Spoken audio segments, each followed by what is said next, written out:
On a Sunday morning in January 2024, something happened at the Potter's House in Dallas, Texas, that had never happened before in nearly 3 decades. The parking lot, that sprawling ocean of asphalt that had once overflowed with cars every single weekend, had empty spaces. Not just a few, rows of them. The 8,000-seat sanctuary that had required overflow rooms and multiple services to accommodate the faithful now had visible gaps in the pews. Ushers who had spent years directing traffic and managing crowds found themselves standing idle, exchanging glances that carried a weight no sermon could address. The choir still sang, the band still played, but the energy, that electric, almost supernatural energy that had defined the Potter's House for decades, felt like it had been unplugged from the wall.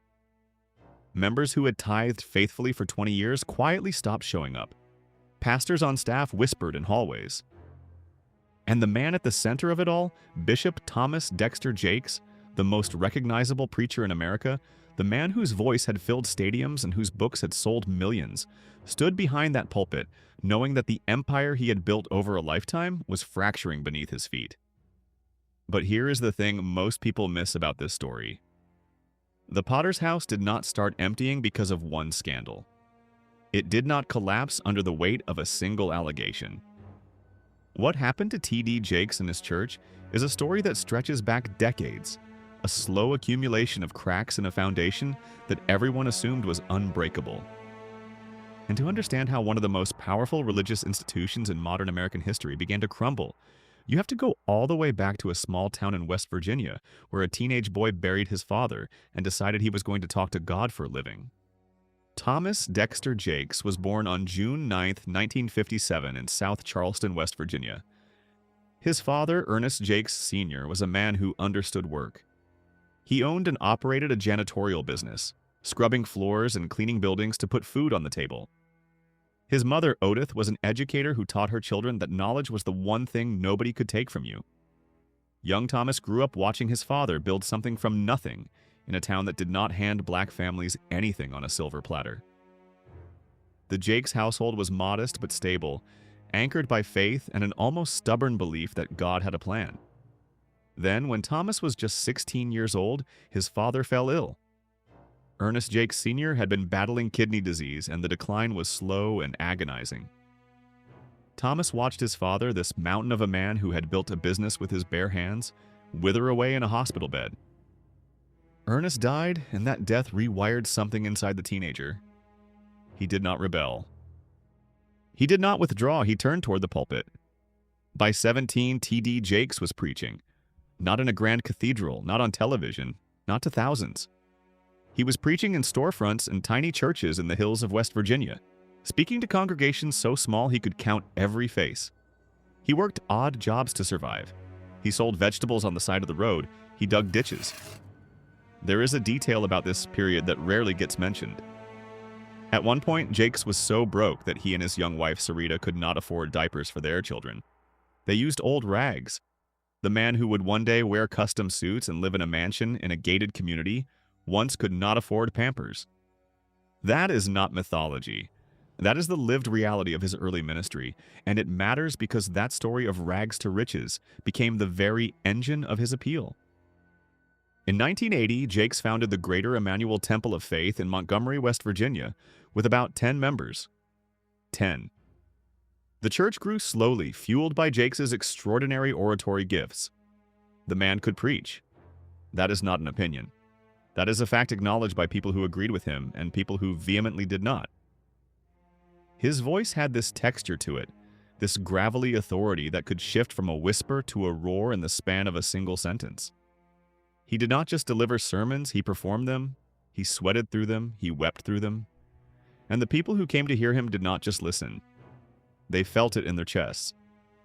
Throughout the 1980s, the church grew steadily but not spectacularly. Jakes was still a regional figure known in Pentecostal circles in West Virginia and the surrounding states, but virtually invisible on the national stage. That changed in 1993 with 2 words that would alter the trajectory of his entire life. Woman, thou art loosed, thou art. Before I continue, welcome to Professor Archive. If you are new here and you love deep dives into stories that history books tend to gloss over, go ahead and subscribe. And for those of you who have been with me, I genuinely appreciate you. If you want to support the channel, a super thanks on this video goes a long way.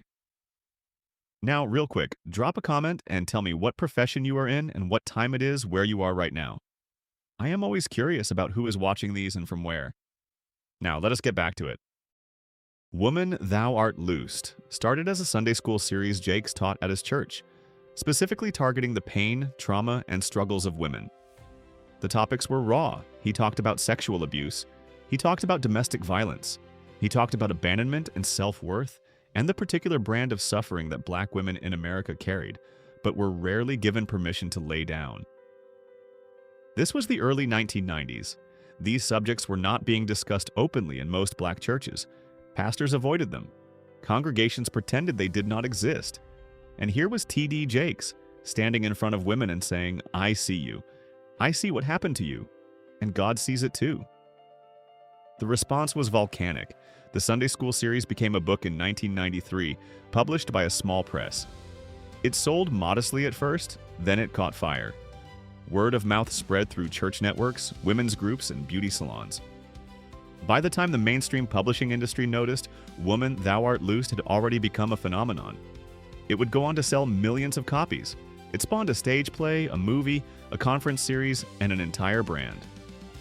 Jakes was no longer a West Virginia pastor. He was becoming a national figure, and he knew it. In 1996, Jakes made the move that defined his career. He relocated his family and his ministry from the hills of West Virginia to Dallas, Texas. Why Dallas? Because Dallas was a city of ambition, a sprawling metropolis where oil money and God money had always mingled comfortably. It was also the media capital of the evangelical South, home to massive churches and the infrastructure needed to broadcast a ministry worldwide. Jakes did not tiptoe into Dallas. He arrived with 50 families from his West Virginia congregation who had packed up their lives and followed him, and he took over a facility that would become the Potter's House. The name came from the book of Jeremiah, chapter 18, where God tells the prophet to go down to the Potter's House, where a potter reshapes a marred vessel on the wheel. The metaphor was clear. Broken people come here, and God remakes them. Within a year, the Potter's House had over 1,000 members. Within 5 years, it had crossed $10,000. By the mid-2000s, weekly attendance was estimated at 30,000, making it one of the largest megachurches in the United States. Jakes built a campus on a 34-acre site in southern Dallas that included the main sanctuary, conference facilities, a bookstore, and administrative offices. The operation was industrial in scale. Hundreds of employees, a media department that produced television programming broadcast in over 80 countries, a publishing arm, a music label, a film production company. T.D. Jakes was not just a pastor.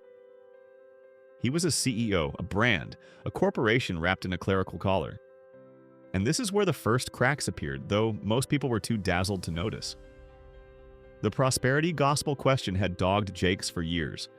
Prosperity theology, for those unfamiliar, is the belief that God rewards faith with material wealth. Give to the church, believe hard enough, and God will bless you financially. Critics call it a theological scam, a way for preachers to extract money from vulnerable people by promising divine returns on their donations. Jakes was always careful never to fully embrace the prosperity gospel label. He was too smart for that. He positioned himself in a middle ground, preaching about God's blessings while never quite saying that poverty was a sign of insufficient faith. But the optics told a different story. His mansion in the gated community of White Rock Creek in Dallas was valued at $5.6 million. He wore custom suits. He drove luxury vehicles. His net worth, depending on which estimate you trust, has been placed anywhere between $20 million and $40 million.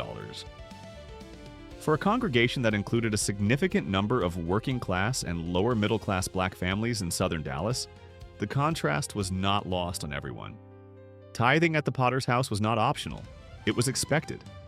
Members were taught that giving 10% of their income was a biblical mandate, and many gave far more during special offerings, building campaigns, and seed faith initiatives. The money flowed upward, and while the church did fund community programs, job training, and outreach, the most visible beneficiary of all that generosity was the man behind the pulpit. Then there was the theological controversy that most mainstream coverage completely ignored. T.D. Jakes came out of the Oneness Pentecostal tradition, which holds a view of God called modalism. In simple terms, modalism teaches that the Father, the Son, and the Holy Spirit are not three distinct persons, but rather three different modes or manifestations of one God.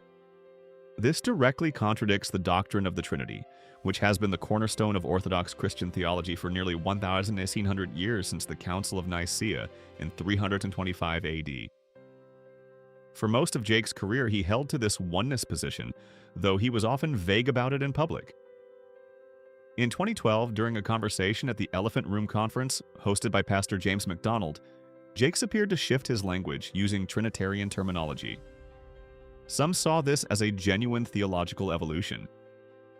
Others saw it as a calculated move to gain acceptance in mainstream evangelical circles, which had kept Jakes at arm's length precisely because of the modalism issue.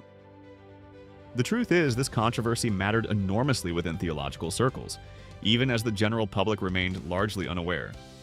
It meant that many prominent evangelical leaders who might have otherwise embraced Jakes maintained a cautious distance, and it left a permanent asterisk next to his theological credibility among scholars and seminary-trained pastors.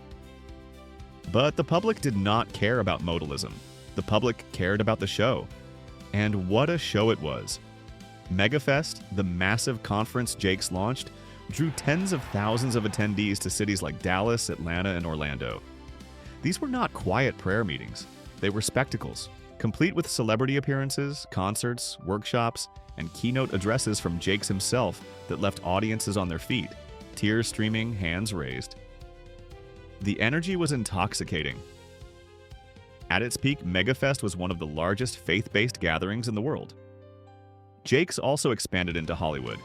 He executive produced films like Jumping the Broom, Sparkle, and the 2014 drama Black Nativity. He rubbed shoulders with movie stars, media moguls, and politicians from both parties. He prayed at the inauguration of Barack Obama. He was invited to the White House by multiple administrations. He sat on corporate boards and spoke at business conferences alongside Fortune 500 executives. The Potter's House was no longer just a church. It was an empire, and T.D. Jakes was its undisputed emperor. But empires have a way of generating enemies, and cracks have a way of widening under pressure.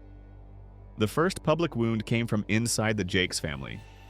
In 2009, his son Jermaine Jakes was arrested in Dallas on 2 counts of indecent exposure. The incident occurred near a public area, and the details were humiliating. Jermaine pleaded no contest and received deferred adjudication. T.D. Jakes addressed the situation briefly, asking the public for privacy, and the media cycle moved on. But within the Potter's House, the incident reverberated. Members who had sat through countless sermons about family values and godly living now had to reconcile that message with the very public failure of the pastor's own son. Some were compassionate, others felt betrayed. And a quiet but steady trickle of departures began, so small at first that it barely registered in the attendance numbers. The next blow came financially. In 2012, a group of former Potter's House members filed complaints alleging that the church's financial practices were opaque. They wanted to know exactly where the tithing money went. Megachurches in the United States are not required to file the same financial disclosures as secular nonprofits, thanks to a religious exemption in the tax code. This means that a church can take in tens of millions of dollars annually and face virtually no public accountability for how that money is spent. The Potter's House was structured in a way that made Jakes' personal compensation nearly impossible for ordinary members to determine.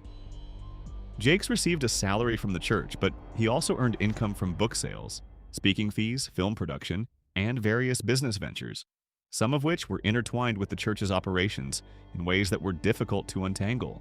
The U.S. Senate Finance Committee, led by Senator Chuck Grassley of Iowa, had actually investigated 6 major televangelists between 2007 and 2011, looking into potential financial abuses. T.D. Jakes was not among those investigated, but the broader scrutiny of megachurch finances raised uncomfortable questions that lingered around the Potter's House, like smoke after a fire. Through all of this, Jakes maintained his position. The Potter's House attendance remained massive. The television broadcast continued. The books kept selling. But underneath the surface, the cultural landscape was shifting in ways that would prove devastating. The rise of social media changed everything. In the age of Facebook, Twitter, Instagram, and eventually TikTok, the carefully managed image that megachurch pastors had maintained through controlled television broadcasts and published books was suddenly vulnerable to scrutiny from every angle. Former members could share their experiences publicly. Financial documents could be leaked and analyzed. Theological critics could reach audiences of millions without needing a television contract. A new generation of black Christians, particularly millennials and Gen Z, began questioning the entire megachurch model. They looked at the mansions and the private jets, not Jake's specifically on the jets, but the broader prosperity gospel culture, and they asked a simple, devastating question. Is this what Jesus actually wanted? The data tells the story. According to the Pew Research Center, the share of black Americans who identify as Protestant has been declining steadily over the past 2 decades. Younger black Americans are less likely to attend church regularly, less likely to tithe, and far more skeptical of institutional religion than their parents and grandparents. The Potter's House, like many megachurches, was built on a model that assumed people would always show up, always give, and always trust the man behind the pulpit. That assumption was eroding year by year. By the late 2010s, attendance at the Potter's House had quietly declined from its peak. The church no longer regularly claimed 30,000 members. Services that once required overflow rooms were comfortably contained within the main sanctuary. The Megafest conferences became less frequent and eventually stopped altogether. The empire was contracting, slowly but unmistakably. And then came December 2023 and the ground opened up. A federal lawsuit filed by Rodney Lil Rod Jones, a former producer who had worked with Sean Diddy Combs, included explosive allegations that sent shockwaves through every corner of Black America. In the lawsuit, Jones alleged, among a litany of claims about Combs, that T.D. Jakes had attended gatherings hosted by Diddy. The specific nature of the allegations was salacious and deeply damaging. Now, it is critical to state clearly that allegations in the lawsuit are not evidence. They are claims made by one party. As of the time of this script, T.D. Jakes has not been criminally charged with anything. He has denied wrongdoing. The legal process is ongoing, and the presumption of innocence is a foundational principle of the American justice system. But in the court of public opinion, particularly in the age of social media, the damage was immediate and catastrophic. The allegations spread across social media platforms like wildfire. Within hours, clips of Jake's preaching were being juxtaposed with the lawsuit's claims. Former members came forward with their own grievances, not necessarily related to the lawsuit, but emboldened by the moment. Commentary channels, podcasts, and blogs dissected every detail. The hashtags trended for days. For the congregation of the Potter's House, it was like watching a car accident in slow motion. Some members rallied around their pastor, declaring the allegations an attack from the enemy. Others could not reconcile what they were reading with what they had been taught. They stayed home. Then they stayed home again the next week, and the week after that.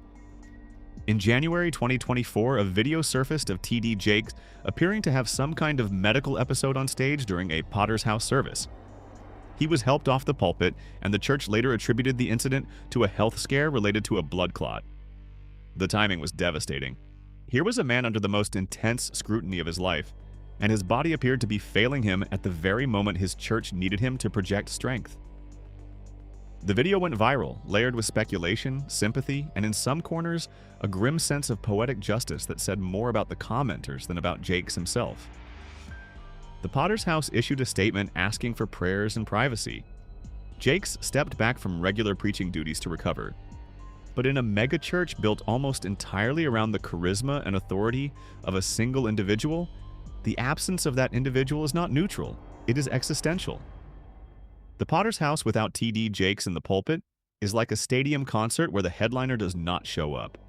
The infrastructure remains, the building stands, the staff reports to work. But the thing that drew people there, the voice, the presence, the experience of being in the room when T.D. Jakes speaks, that was gone. And with it, more members slipped away. What makes this story so much more than a simple scandal narrative is the way it reflects a larger reckoning happening across American Christianity. The megachurch model, perfected in the 1990s and 2000s, was built on a set of assumptions that are no longer holding. It assumed that people would identify primarily with a charismatic leader rather than a local community. It assumed that bigger meant better, that growth was always a sign of God's favor. It assumed that financial generosity would flow upward without serious questions about where it went. And it assumed that the personal life of the pastor would remain largely private, shielded from public scrutiny by a combination of loyalty, legal structures, and the absence of accessible platforms for dissent. Every single one of those assumptions has been in the past decade. Mars Hill Church in Seattle collapsed when Mark Driscoll's alleged bullying and authoritarian leadership became public through a podcast. Hillsong Church, the Australian megachurch that became a global brand, saw its celebrity pastor Carl Lentz fired after an extramarital affair was revealed, followed by a cascade of additional allegations about the church's culture. Jerry Falwell Jr., the president of Liberty University and one of the most prominent evangelical figures in America, resigned in disgrace after a personal scandal involving his wife and a former pool attendant became public. The pattern is unmistakable. Build the church around a man. Watch the man fail. Watch the church suffer. T.D. Jakes' situation fits this pattern, but it also has unique dimensions. Jakes is not just a megachurch pastor. He is arguably the most important black preacher of his generation. His influence on black Christian culture is immeasurable. Woman, Thou Art Loosed did not just sell books. It gave language and permission to millions of black women to confront their trauma within a faith context. The Potter's House was not just a church. It was a community anchor in southern Dallas, a source of pride, a place where people found marriages, friendships, recovery, and purpose. When that institution fractures, the collateral damage extends far beyond the pews. There are real people whose faith, whose social networks, whose sense of identity were built around the Potter's House. When the church empties, those people do not just find another church. Some of them leave faith entirely. Research published in the Journal for the Scientific Study of Religion has shown that negative experiences with religious institutions are one of the leading predictors of deconversion, particularly among younger adults. Every person who walks out of the Potter's House disillusioned is a data point in a larger trend that is reshaping American religion. There is another layer to this story that deserves attention, and it is the economic dimension. The Potter's House is one of the largest employers in southern Dallas. It supports a network of vendors, contractors, musicians, media professionals, and service providers. The church's community programs, including GED classes, job training, food distribution, and counseling services, serve thousands of people who may never set foot in the sanctuary for a Sunday service. When a megachurch contracts, those services contract with it. Budgets get cut, staff gets laid off, programs get scaled back. The people who suffer most are not the ones who caused the problems. They are the single mother who relied on the food pantry, the recovering addict who depended on the church's counseling services, the teenager who found mentorship through a youth program. The emptying of the Potter's House is not an abstract story about a celebrity pastor. It is a concrete story about a community losing a pillar. As of now, the Potter's House still stands. Services are still held. T.D. Jakes remains the senior pastor, though his public appearances have been significantly reduced since the health scare and the swirl of allegations. His son, Pastor Jermaine Jakes, and other associate pastors have taken on more prominent roles. The church's media presence continues, though engagement metrics tell a story of decline. The question that hangs over everything is whether the Potter's House can survive the transition from a personality-driven megachurch to an institution that endures beyond its founder. History suggests this is extraordinarily difficult. The vast majority of megachurches that lose or transition away from their founding pastor experience significant decline. Some survive in diminished form, others close entirely. A few, like Saddleback Church in California, manage the transition, but not without tremendous pain and controversy. What is perhaps most poignant about this entire saga is a sermon T.D. Jakes himself preached years ago, long before any of these troubles emerged. He stood in that pulpit, sweat on his brow, voice breaking with emotion, and he told his congregation that God sometimes allows the very thing you built to be broken, so that he can reshape it into something better. He was talking about the Potter's House from Jeremiah. The vessel was marred, so the potter crushed it and started again. He told his people that the crushing was not the end, it was the beginning of something new. The congregation erupted. They always did when Jakes hit those notes, when the metaphor and the moment and the music all aligned into something that felt like divine electricity.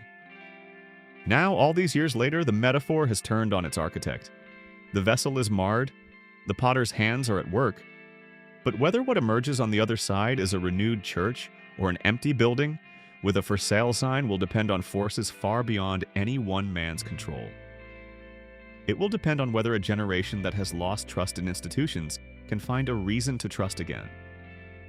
It will depend on whether the model of the megachurch can adapt to a world that increasingly values authenticity over spectacle, community over celebrity, and transparency over tradition.